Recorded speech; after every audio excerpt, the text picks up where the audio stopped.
স্টেশনে টিকিট কাউন্টারের সামনে দাঁড়িয়ে কাঁপা কাঁপা গলায় বৃদ্ধা অনিতা দেবী জিজ্ঞেস করলেন, বাবা, এখান থেকে বৃন্দাবন যাওয়ার ট্রেন কটায় ছাড়বে?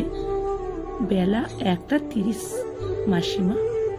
কজনের টিকিট লাগবে? একটু থেমে অনিতা দেবী বললেন, আমি একাই যাব বাবা। এই একাই কথাটার ভেতরে লুকিয়ে ছিল একটি দীর্ঘ জীবনের গল্প। অনিতা দেবী ছিলেন রাধারানীর একনিষ্ঠ ভক্ত। সংসারের কাজের পাশাপাশি নিজেও পেশাগত জীবনে যুক্ত ছিলেন। স্বামী প্রিয়তোষবাবু চাকরি করতেন। হঠাৎ অসুস্থতায় তার অকাল প্রয়াণের জীবনে ভার একাই কাঁধে তুলে নেন অনিতা দেবী। 2 ছেলেকে মানুষ করা, পড়াশুনো, ভবিষ্যৎ সবই তিনি সামলাচ্ছিলেন নীরবে। তবে তার মনে একটু সুপ্ত বাসনা ছিল, তিনি বৃন্দাবনে একটিবার রাধারানীর দর্শনে যাবেন। ছেলের বিয়ে দিয়েছেন আনন্দের সঙ্গে। ভেবেছিলেন এবার বুঝি তার জীবনে সুদিন শুরু হবে।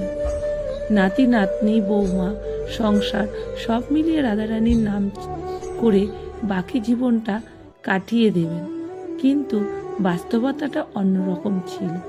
ধীরে ধীরে তিনি হয়ে উঠলেন বোঝা। বৌমাদের অভিযোগ, একদিন নিজের ঘর ছাড়তে হলো। শেষ পর্যন্ত তার ঠাঁই হলো বাড়ির সিঁড়ির নিচে অন্ধকার বারান্দায়। মাসের পর মাস অপমান আর অবহেলায় বইতে বইতে একদিন আর পারলেন না অনিতা দেবী।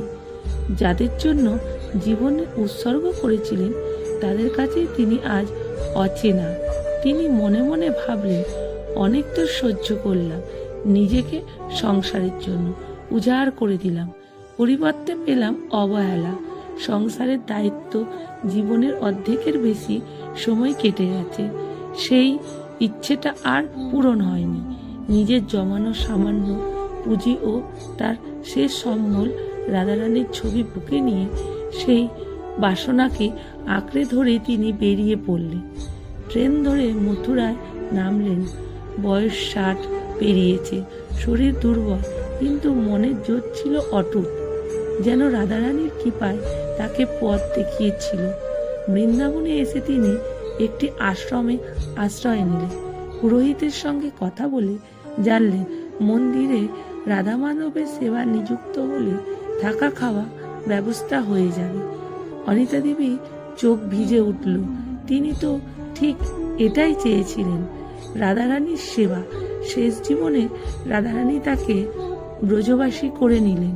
মন্দিরের আঙিনায় দাঁড়িয়ে কাঁদতে কাঁদতে তিনি বললেন, রাধে, আমি শুধু তোমার দর্শন চেয়েছিলাম, তুমি আমায় তোমার সেবার যোগ্য করে নিলে।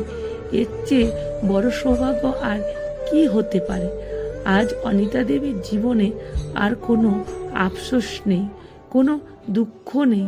রাধারানীর চরণে সেবা করা আনন্দই তার সব কিছু। সত্যি রাধারানী কখন কোন ভক্তকে জীবনে মোড় ঘুরিয়ে দেন তা কেউ জানে না। তাই জীবনে হতাশা নয়, রাধে রাধে নাম করলেই হয়। কারণ যে জীবনে রাধা নাম করার সুযোগ পায় তার আর কিছু চাওয়ার থাকে না। কলমে বর্ষা ঘোষ, পাঠে অনিতা ভট্টাচার্য। ভিডিওটা যদি ভালো লেগে থাকে বন্ধুরা প্রচুর শেয়ার করবেন।